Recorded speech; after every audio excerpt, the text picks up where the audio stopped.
Hello. I believe that Jamaica GDP could double from US 15 billion in 2020 to US 30 billion in 2030. How could this happen? We'll be discussing these issues today, and after today's presentation, I will put some questions in the description section of today's post. Feel free to like, share, and take part in the questions and answers in the comment section below. Also, please subscribe to my YouTube channel so that you will be notified whenever I upload any new post. I will also share my notes in the comment section below. Please feel free to get engaged in the discussions as we try to make the Jamaican people aware of the opportunities that lies in the country. This is my first presentation on the subject. So for today, we'll do some introduction, overview, and then at the end, some questions will be in the description section below today's post. Now, I start this article as an introduction to my 20 reasons to have an international airport in St. Elizabeth. However, this introduction has become so long that I decided to release it under a different heading of US 30 billion for Jamaica 2030 vision. I intended to release my 20 reasons article in phases of 2 or 3 reasons each week, as the article is over 10,000 word long. The 20 reasons article is a follow-up of an article that I sent to 4 government ministers in mid-February 23. Since I sent my article to the government ministers, several new announcements has been made in line with some of my suggestions, though this could be purely coincidental rather than the government responding to my suggestions.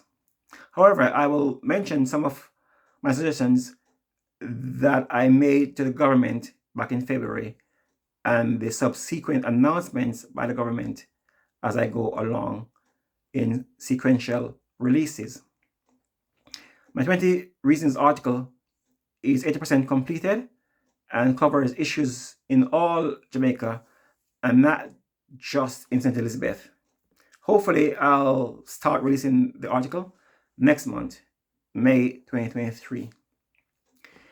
The government need to act with haste in using the opportunities that lay before us to improve its people's lives. The opportunities in tourism is a means to an end, not an end in itself. For example, the Arab nations have oil as their natural resource, and they use the income from the oil to build out their infrastructures in case oil ceases to bring in the profits sometimes in the future. Likewise, we need to seize the opportunities that currently lies in tourism and use the proceeds to build out our roads, networks, our schools, colleges, health centers, and to build more international airports to facilitate the number of visitors needed and to provide us with a level of income to build our country. Also, the infrastructure needed to promote ecotourism in Jamaica and to accomplish our 2030 goals. The government seems to be in the process of trying to build more prisons, and that may be needed. However, there are no number of police or soldiers that can stop a hungry man from stealing. And my reference there is 2 Kings 7, from verse 3 to verse 4.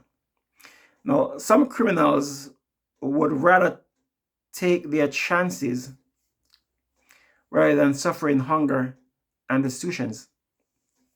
And the hunger is brought on by lack of opportunities for the less fortunate in our society. We should be hoping that the more job opportunities the government provides right across Jamaica is the less chance of our youth falling into criminal activities. It also costs a lot to keep inmates in prison.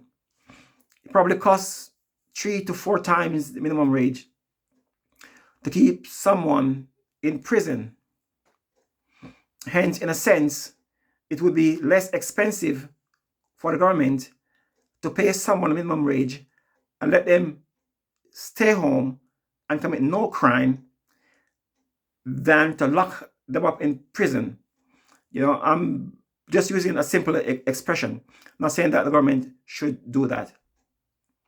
What I'm saying is that the government should invest in infrastructure in every parish of Jamaica that people can live, work, raise families in their local communities across Jamaica.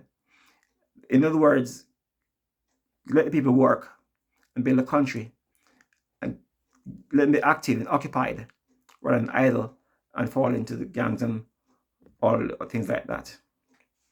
So that's my thought for today.